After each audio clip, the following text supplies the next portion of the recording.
నమస్తే, నేను మధు. పులివెందులకు దగ్గరలో ఉన్న నందీశ్వరాలయం ప్రారంభోత్సవానికి జగన్మోహన్ రెడ్డి వెళ్లిన విషయం అందరికీ తెలిసిందే. అయితే అక్కడ పూజలో పాల్గొన్న జగన్మోహన్ రెడ్డి యొక్క ప్రవర్తన సరిగా లేదంటూ ప్రజలు కూడా ఫైర్ అవుతున్నారు. మరి జగన్మోహన్ రెడ్డి ప్రవర్తన గుడిలో ఎలా ఉంది, మరి ప్రజలంతా ఫైర్ అవడానికి గల కారణాలేంటి, ఈ రోజు మనం తెలుసుకుందాం. ప్రస్తుతం మనతో పాటు ఉన్నారు సీనియర్ జర్నలిస్ట్ సిఎస్ రావు గారు. వారిని అడిగి మరిన్ని విషయాలను తెలుసుకుందాం. నమస్కారం సార్. సార్, జగన్మోహన్ రెడ్డి గారు నందీశ్వరాలయం ప్రారంభోత్సవానికి వెళ్లారు, అక్కడ పూజలో కూడా పాల్గొన్నారు. కానీ అక్కడ అదంతా చూస్తుంటే, అంటే జగన్మోహన్ రెడ్డి గారి తీరంతా చూస్తుంటే ప్రజలందరూ ఫైర్ అవుతున్నారు. ఎందుకు సార్? ఇప్పుడు ఆయన ఒకటి తలిస్తే దేవుడు మరొకటి తలిసినట్టు అనిపిస్తుంది. పులివెందుల నియోజకవర్గం వేంపల్లి మండలంలో అనుకుంటా జరిగింది నందీశ్వరాలయం. సరే, వెళ్ళాడు, బాగానే ఉంది. ఆయన ఎమ్మెల్యే కాబట్టి పిలిచారు, వెళ్ళారు. సహజంగా ఏంటంటే హిందూ సాంప్రదాయంలో పూర్తిగా, అంటే నాకు కొంతవరకు తెలుసు, నాకు తెలిసినంత వరకు నేను చెప్తాను. నేను కూడా కొన్ని పూజలు చేయించినప్పుడు ఎలా చేసేవాళ్ళు, కొన్ని పూజలు శూద్రులు చేయకూడదు అసలు.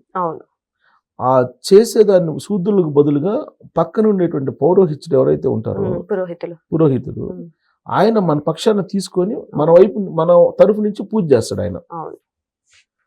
ఎందుకనంటే కొన్ని, ఇప్పుడు మనం ఎగ్జాంపుల్ చెప్తా, కుక్కే సుబ్రహ్మణ్య స్వామి అంటారు. అక్కడికి వెళ్ళి మీరు కాలసర్ప దోషం అని అంటారు. ఈ కాలసర్ప దోషాన్ని పూజ చేయాలంటే శూద్రులు ఈ జన్యం ఉంటుంది కదా, ఈ జన్యం అయితే ఉండదు కదా శూద్రులకి. సో కాబట్టి అది జన్యం వేసుకున్న వాళ్ళే చేయాలి దాన్ని, కాలసర్ప దోషాన్ని. అందుకని చెప్పేసి వీళ్ళు ఏం చేస్తారంటే మన దగ్గర నుంచి వాళ్ళు దాన్ని తీసుకొని ఆ జన్యాన్ని తయారు చేసి దాన్ని వాళ్ళు వేసుకొని మన చేతుల నుంచి తీసుకొని వాళ్ళు చేస్తారు మన తరఫు నుంచి. సో ఇక్కడ జగన్మోహన్ రెడ్డి గారు కూడా ఇప్పుడు నందీశ్వరాలయానికి సంబంధించి వెళ్ళారు. అక్కడ వెళ్ళి అక్కడ పూజ చేశారు కదా. పూజ చేసినప్పుడు ఆయన ఒక్కడే అసలు మామూలుగా ఏ పూజలకు కూడా, ఏ వ్రతాలకు కానీ పూజలకు కానీ ఒక్కళ్ళే కూర్చోరు. ఫస్ట్ ఆఫ్ ఆల్ అది ప్రాథమికమైనటువంటి సూత్రం హిందూ ధర్మంలో. అప్పట్లో రాముడు కూడా సీత బంగారు విగ్రహాన్ని పెట్టుకొని ఆయన చేశాడు. ఇది పురాణాలు చెప్తున్నాయి. ఓకే, రామాయణం చెప్తున్నాయి. ఇది అందరికి తెలుసు, హిందువులకు ఆల్మోస్ట్ అందరికి తెలుసు. కానీ జగన్మోహన్ రెడ్డి గారు సతీ సమేతంగా రాకుండా ఆయన ఒక్కడే వచ్చి పూజలో కూర్చున్నారు. ఓకే, కూర్చున్నారు. ఆయన అర్చకుడు ఎవరు ఉన్నారు కదా, ఆయనైనా చెప్పాలిగా. ఆయన చెప్పాల. ఆయన చెప్పకపోగా ఆయన దీవించారు. ఏం దీవించారు? సీఎం అవ్వాలని దీవించారు. సందర్భం ఏంది అక్కడ? ఆలయానికి సంబంధించి ప్రారంభం. పూజ ఏం పూజ? సీఎం కావాలని పూజ కాదుగా. ఆ చేసిన వాళ్ళకన్నా ఉండాలి, చేయించుకున్న వాళ్ళకన్నా ఉండాలి. ఇది హిందూ ధర్మాన్ని ఒక రకంగా చెప్పాలంటే హేళన చేయటం. హిందూ ధర్మంలో ఏం చెప్తున్నారు, ఏం చేస్తున్నారు అనేది అడగాలి. ఎవరు అడగాలి? నేను కాదు, ఈ కొంతమంది హిందూ ధర్మానికి సంబంధించినటువంటి పెద్దలు ఉంటారు, వాళ్ళు అడగాలి. హిందూ ధర్మానికి పెద్దలు ఎవరు కనపడతారు మన రాష్ట్రాల్లో?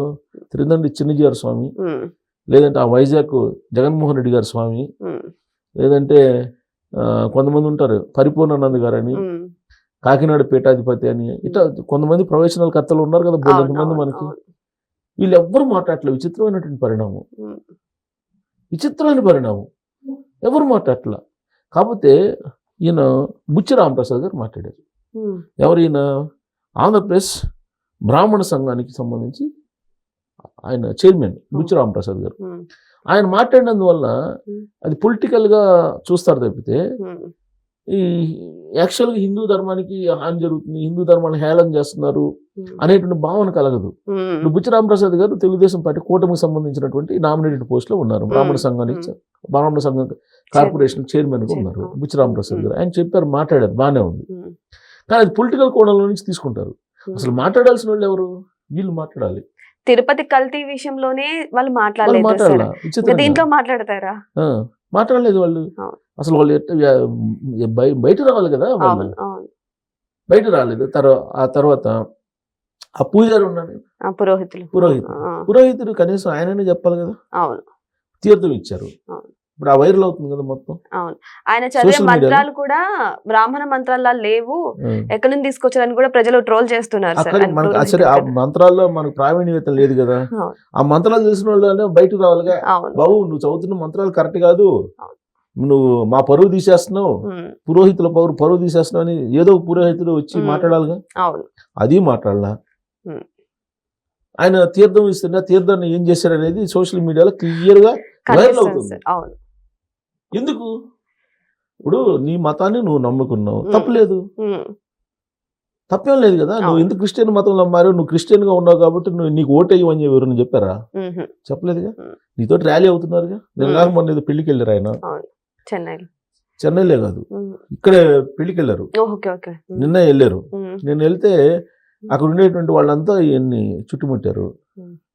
ఈయన చుట్టుముడితే అక్కడ ఉండే రప్ప రప్ప అని చెప్పి పట్టుకుని నినాదాలు చేశారు. అన్న మేము మళ్ళీ నువ్వు అధికారంలోకి వస్తాను, రాగానే రక్తాన్ని ఏర్లై పారిస్తాం మేము అని చెప్పి అంటున్నారు వాళ్ళు. నిన్న ఏదో మ్యారేజ్కి వెళ్ళారు, వాళ్ళకి వైఎస్ఆర్ కాంగ్రెస్ పార్టీకి సంబంధించినటువంటి వాళ్ళ మ్యారేజ్కి వెళ్ళారు. అక్కడే మ్యారేజ్ కూడా అక్కడే అనుకుంటా, దగ్గరలో వెళ్ళారు. వెళ్తే వాళ్ళు అంటున్న మాట్లాడిన రపరప నినాదాలను అధికారంలోకి వచ్చిన తర్వాత ఏర్లై పారిస్తారంట రోడ్లలో రక్తాన్ని. నీరు బారని చోట లేదు లేదు, రక్తాన్ని పారించాలి, మనం అంటే చూపించాలని చెప్పి వాళ్ళు అంటున్నారు.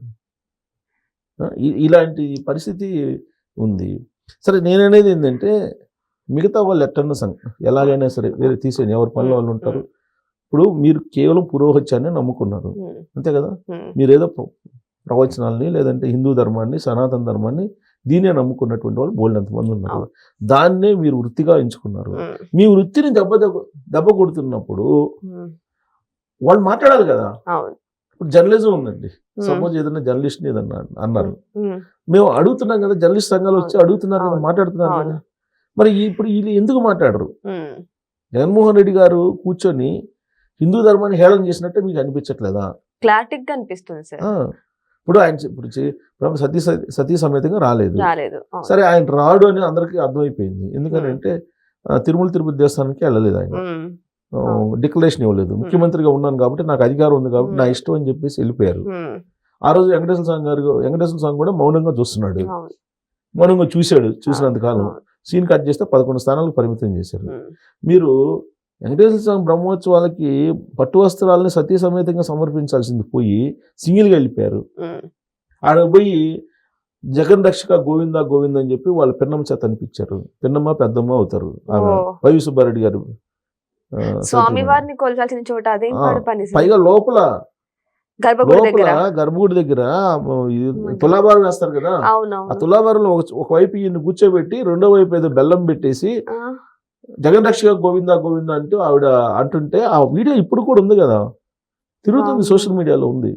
ఇంతకు ముందులాగా పేపర్లో రాస్తే కొన్ని రోజులు మర్చిపోతారని లేదు కదా, ఉంది, అది ఉంది. ఇప్పుడేమో టెంపుల్కి వెళ్ళి ఆయన ఆ పని చేశారు. ఆయనేమో పురోహితుడేమో నువ్వు సీఎం కావాలని ఆయన చేస్తాడు. అందరేమో అక్కడ జేజేలు పలుకుతారు. అంటే తప్పులే. నేనంటూ అభిమానం, ఓకే, అభిమానం ఉంటుంది ఎవరికైనా, అభిమానిస్తే తప్పేం లే. ఇప్పుడు నా కులము నా మతము అనేది ప్రతి వాళ్ళకు ఉంటుందండి. బై బర్తే అవి మనకు తెలియకుండా వచ్చేస్తాయి ఎవరికైనా సరే, తప్పే ఉంది. పరమతాన్ని గౌరవించాలి కదా. అంతే. స్టాలిన్ ఉన్నారండి, తమిళనాడులో స్టాలిన్ ఉన్నారు సీఎం, ఆయన క్రిస్టియన్, ఆయన వెళ్ళడు హిందూ టెంపుల్ కి. ఎవరు అడుగుతున్నారు? క్రిస్టియన్ కాబట్టి ఆయన క్రిస్టియానిటీగా ఉంటున్నారు, తప్పలేదు. ఎందుకు? ఇప్పుడు పోయినసారి ఆయన స్వరూపానందేంద్ర తీసుకొచ్చి కృష్ణా నదిలో ముంచారు, జెన్నింగ్ కట్టేసి జంజి వేశారు. జంజి వేసి మేము హిందువుల్లో మార్చాము ఇవన్నీ అని చెప్పి ఆయన అదేదో పిండ ప్రధానం ఏదో చేయించారు. తర్వాత ఏదో ఆయన తర్వాత కూడా మళ్ళీ అదేదో పూజలు కూడా చేశారు. మరి క్రిస్టియన్గా ఈయన ఉన్నారు, బైబిల్ చర్చిలకు వెళ్తారు, ఏదో ఒక దాన్ని నమ్ముకోవాలి కదా. ఇప్పుడు హిందువా లేకపోతే క్రిస్టియనా, ఏదో ఒకటి. దానివల్ల నష్టం జరిగేది ఏముండదు. రాకపోయినా పర్లేదు కానీ వచ్చి అవమానించడం ఎందుకు? వచ్చి అవమానించాల్సిన అవసరం లేదు కదా. ఇప్పుడు చంద్రబాబు నాయుడు గారు వెళ్తున్నారు, మసీదులకు వెళ్తారు, అదేదో పెడతారు, పెడితే ఆయన పోతారు, అన్ని పెట్టుకుంటారు, వాళ్ళు ఇచ్చి తీసుకుంటారు. క్రిస్టియన్ అప్పుడు చర్చిలకు వెళ్తారు, చర్చిలకు వెళ్ళినప్పుడు వాళ్ళు ప్రార్థనలో పాల్గొంటారు, వాళ్ళు దీవిస్తే ఆయన వాళ్ళు ఏదైతే సాంప్రదాయబద్ధంగా చెప్తారో అదంతా కూడా చేస్తారు. ఇక మీరు చేయాలి కదా. మీరెందుకు తీర్థం ఇస్తే తీర్థానికి కింద పోస్తారు? నటించి తాగినట్టు నటించేసి పక్కన పడేస్తారు. అది అంటే ఇప్పుడు ఆయన ఏమంటారంటే నేను అన్ని మతాలకు సంబంధించినటువంటి వాడిని నేను చెప్పుకునే ప్రయత్నం చేస్తున్నాడు. ఏ రాజకీయ నాయకుడైనా అలా చేస్తారు, ఆయన కూడా చేస్తున్నాడు. చెయ్యండి, తప్పులే, కానీ మీరు కించపరచకూడదు కదా. అవును, అది కించపరుస్తున్నారు, హేళన చేస్తున్నారు. హిందూ మతాన్ని, సనాతన ధర్మాన్ని హేళన చేసినట్టుగా కనిపిస్తుంది. దీని మీద మీకు వీళ్ళు రెస్పాండ్ కావాలి. బ్రాహ్మణ సంఘాలు, లేదంటే పురోహిత సంఘాలు అనేక ఉన్నాయి, అర్చక సంఘాలు బోల్డ్ అన్ని ఉన్నాయి, ప్రవచనకర్తలు ఉన్నారు, హిందూ ధర్మకర్తలు ఉన్నారు, ధర్మరక్షణ కోసం ఉన్నారు, బోల్డ్ మంది ఉన్నారు. మరి వాళ్ళందరూ ఏమైపోయారు అర్థం కావట్లేదు. సో ఏదేమైనా సరే నందీశ్వరాలయం ప్రారంభోత్సవానికి వెళ్ళిన తర్వాత ప్రజలు మాత్రం మాజీ సీఎం జగన్మోహన్ రెడ్డి మీద అయితే ఫైర్ అవుతున్నారు. వెళ్ళిన కార్యక్రమం వేరు, అక్కడ చేస్తుంది వేరు అన్నట్టుగా కూడా చాలా మంది ప్రజలైతే మరి జగన్మోహన్ రెడ్డిని తిట్టిపోస్తున్నారు. సరే, ఇప్పటికైనా సరే ఆయనలో మార్పు కనిపిస్తుందా, మరి ఇప్పటికైనా ప్యూరిటీగా ప్రజల్లోకి వెళ్తారా లేదనేది వెయిట్ చేసి చూద్దాం. Thank you so much. Thank you.